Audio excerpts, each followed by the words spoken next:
әуенге қосып.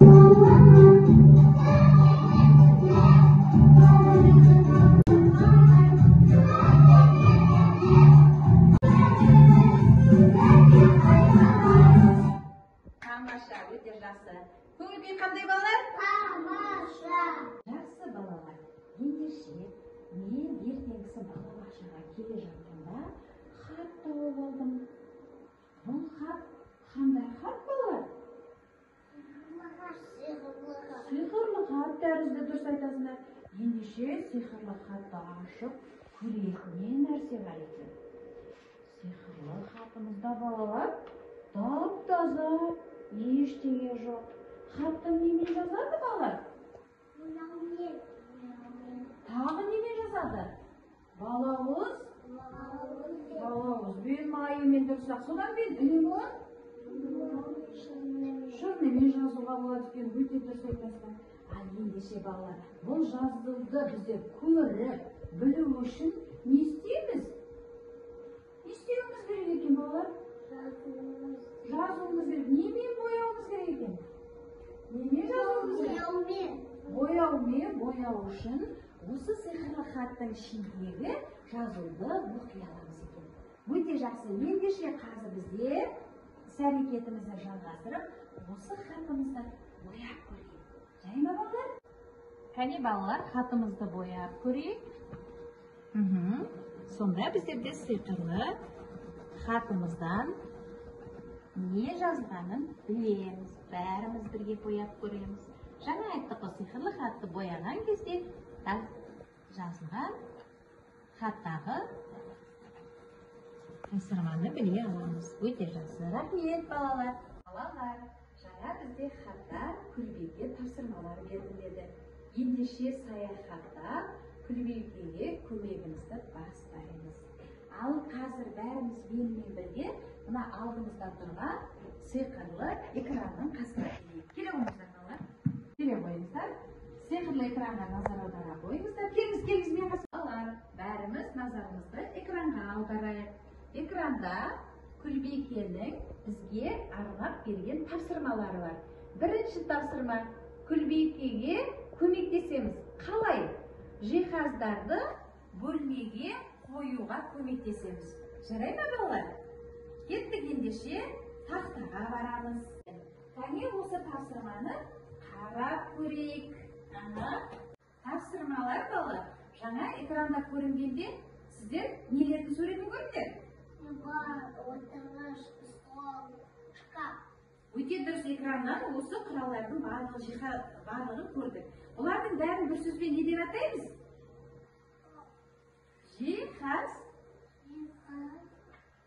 Жиһаздар. Ал жақсы балалар, біздер тақтадағы тапсырманы алдық қолымызға. Енді тақтаны бөлме деп елестетеміз. Осы бөлмеге жиһаздарды орналастырамыз. Мерген келе қойшы мен қасына. Сенің қолыңдағы не? Диван. Диванды алып сен жоғарыға, ортаға орналастыра қой. Өте жақсы. Рахмет. Аяла келе қойшы. Сенің қолыңдағы не, Аяла? Отырғыш дейді. Отырғышты оң жаққа, ортаға орналастыра қой. Өте жақсы. Рахмет. Көзайым келе қойшы. Көзайым, сенің қолыңдағы не? Стол. Столды отырғыштың қасына, ортаға орналастыра қойшы. Біздер Күлбикенің бөлмесін жиһаздарға толтырып жатырмыз. Өте жақсы. Рахмет. Келе қой. Фатима келе қой. Фатима, сенің қолыңдағы не? Шкафты жоғарыға, столды диванның сол жағына орналастыра қой. Жоғарыға, сол жаққа бөлмені орналастыра қой. Қараңызшы, Күлбикенің бөлмесін біздер немен толтырды? Жиһаздармен. Өте жақсы. Рахмет. Көп балалар. Келесі саяхатымызды жалғастырамыз. Біздер Күлбикенің тапсырмасын бірінші орындадық. Келесі тағы да экранға назар аударыңдаршы балалар. Келесі екінші тапсырмада киіз үйдің ішінде дейді, Күлбикенің туыстарына көйлек таңдауға көмектессіңдер жалғастырып, бәріміз киіз үйге қарай аттанайық. Балалар, біздің алдымызда не тұр?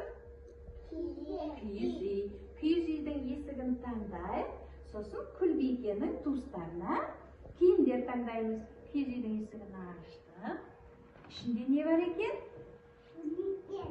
Көйлектер. Ал енді Күлбикенің туыстары кімдер? Кімдер туыстары? Өгей. Анасы менен кімдер? Екі қызы.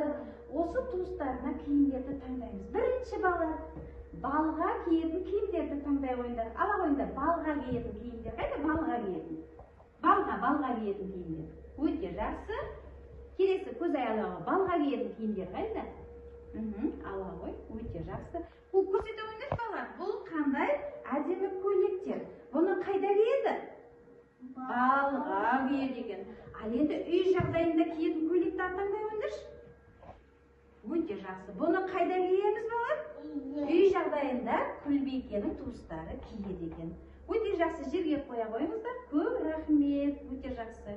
Балалар, біздер саяхатымызды әрмен қарай жалғастырып, тағы да экранға назар аударамыз. Үшінші тапсырмамыз Күлбикеге бөлме өсімдіктерін күтіп, баптауға көмектесіңдер дейді. Көмектесеміз бе балалар? Ендеше біздер табиғат бұрышына саяхатқа кеттік. Балалар, біздер саяхатымызды жалғастырып, табиғат бұрышына келдік. Табиғат бұрышында Күлбикеге көмектесеміз. Себебі өгей анасы мен екі қызы Күлбикеге бөлме өсімдіктерін күтіп бапта деп тапсырып кеткен. Ал енді жалғыз өзі ол үлгере алмағандықтан біз оған көмектесейік. Бөлме өсімдіктері өсу үшін не қажет балалар? Су қажет, сосын таза ауа қажет. Тағы не қажет балалар? Дұрыс-ақ, біздің жылуымыз өте дұрыс. Қосылып қояшы кәне балалар, өте тамаша. Біздің жылуымыз бен мейірімділігіміз қажет. Өте тамаша.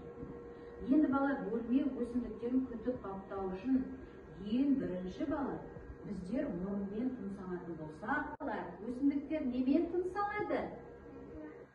Дұрыс айтасыңдар, жапырақтармен тыныс алады екен. Ендеше біздер Күлбикеге көмектесіп, өсімдіктерді күтіп баптап көрейік. Кәне, ең бірінші қолымызға шүберекті аламыз. Алағы шүберегімізді. Өте жақсы. Ал енді балалар, бұл өсімдіктің жапырағы зақымданбау үшін бірінші елге келе қойшы. Жапырақты сол қолмен ұстаймыз. Өте жақсы. Оң қолмен жаймен сүртеміз. Себебі ол шаң тозаңнан тазаланып тұру керек. Ол өсімдіктер жапырақтармен тыныс алады екен. Өте жақсы, рахмет, тамаша. Енді Фатима сүрткен ғой жапырақтарын. Біздер жаңа айттық қой, өсімдіктер өсу үшін су қажет деп. Ендеше өсімдіктерге не құюымыз керек балалар? Су, дұрыс-ақ. Суды құймастан бұрын балалар, әуелі не істейміз? Саусақтармен топырақты ұстап, қарап аламыз. Егер дып-дып болса су құямыз ба? Жоқ. Ал құрғақ болса не істейміз? Құямыз. Дұрыс-ақ, суды құямыз. Кәне көзайым қарай қой. Дымқыл ма, құрғақ па? Қарай қой. Әуелі өсімдікті қарап көре қой. Дымқыл ма, құрғақ па? Құрғақ дейді. Ендеше не істейсің? Не істейсің? Құрғақ болса не істейсің? Су құяп дейді. Құя қой суды. Өте жақсы. Яғни өсімдіктерге суды құюымыз керек. Өте жақсы. Рахмет. Өсімдіктерді күтіп баптап, Күлбикеге көмектесті. Күлбике бізге рахмет айтты. Енді саяхатымызды жалғастырып, келесі тапсырманы іздеуге барамыз. Кеттік пе балалар? Кеттік енді. Балалар, біздер келесі тапсырмаға келдік. Келесі тапсырмада экранға назар аударайық. Ненің суретін көріп тұрсыздар балалар? Асхана. Дұрыс-ақ. Ендеше былай дейді. Асхана бөлмесінде жарманы ажыратуға көмектесіңдер. Яғни Күлбикеге көмектесеміз жармаларды ажыратуға. Кеттік пе балалар саяхатымызды? Балалар, біздер саяхатымызды асхана бөлмесінде жалғастырамыз. Күлбикеге тапсырма беріп кетті өгей анасы мен екі қызы. Яғни жарма мен сиқырлы моншақтар. Екеуін ажыратуымыз керек. Ендеше алдарыңызда тұрған сиқырлы моншақ пен жарманы екі бөлікке бөліп ажыратамыз. Аяла сиқырлы моншақтарды тере ғой. Мерген сен жарманы тере ғой. Фатима сен жарманы тере ғой. Күзәйім сен сиқырлы моншақтарды ажыраталы. Міне балалар, осылайша біздер Күлбикеге өгей анасы екі қызымен келгенше көмектесеміз.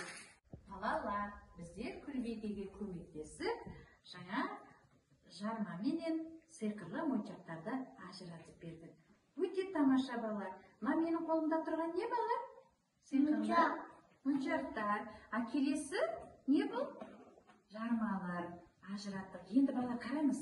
Осы сиқырлы моншақтарды алып, Күлбикеге балға киюге арналған әдемі көйлегін сиқырлы моншақтармен безендіріп береді. Балалар, біздер саяхатымызды шығармашылық бөлмесінде жалғастырамыз. Жаңа біздер балалар асхана бөлмесінде сиқырлы моншақтар менен жарманы ажыратып алдық. Енді қазір алдымызда тұрған күлшеміздің балға киетін көйлегін сиқырлы моншақтармен безендіреміз. Ол үшін бізге желім қажет, моншақтар қажет. Қазір осы безендірілген көйлекті күлше өзінің көңіл көтеруге баратын балына киіп баруға болады. Ол үшін біздер сиқырлы моншақтарымызды көйлекке безендіреміз. Дайынбыз бөлімшісі? Желімді аламыз. Моншақтарымызды қасымызға алып келеміз. Моншағымызды жасы. Ендеше сиқырлы моншағымызға желімді жағып аламыз. Одан кейін алдымызда тұрған балға киетін әдемі көйлекті тағы да безендіреміз сиқырлы моншақтармен. Қараңдаршы, сиқырлы моншақтармен тіпті әдемі болып кетті. Моншақтардың түсі қандай балалар? Бірдей ме, әртүрлі ме? Иә, моншақтардың түсі әртүрлі дұрыс. Ал пішіні қандай екен моншақтардың? Дөңгелек екен. Қандай екен? Тағы айтып жіберейікші? Дөңгелек екен балалар, қараңдар. Ендеше біздер осы әдемі көйлегімізді сиқырлы моншақтармен безендірілген Күлбикеге апарып береміз. Күлбике әдемі көйлекті киіп балға баруға болады. Жарай ма балалар? Балалар, біздер Күлбикенің тапсырмасын орындап, саяхаттап келдік. Сіздерге саяхаттаған ұнады ма? Ұнады. Саяхаттаған кезде не ұнады сіздерге? Көйлекті моншақпен безендірген. Өте жақсы. Тағы кімге не ұнады? Тағы не ұнады? Иә, шапқа. Дұрыс, бөлме ішіне күлшеге көмектесіп, жиһаздарды не істеді? Безендірген. Өте дұрыс айтасыңдар, өте жақсы. Рахмет балалар. Ендеше балалар, біздерде күлше Бике өзінің сиқырлы қорапшасын алып келген екен. Ендеше бәріміз сол сиқырлы қорапшаның ішінде не бар екен қарап көресіздер. Яғни сіздер өте ақылды, еңбекқор екенсіңдер. Менің тапсырмамды орындауға көмектестіңдер дейді.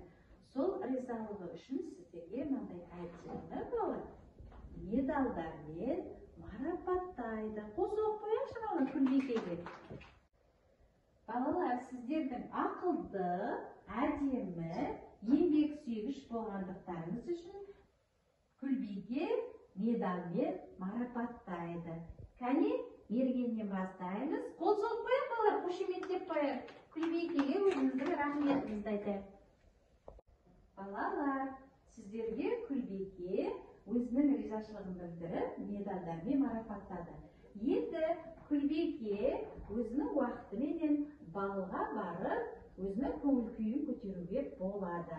Ал енді сіздерге көп рахмет. Келесі кездескенше сау болыңыздар.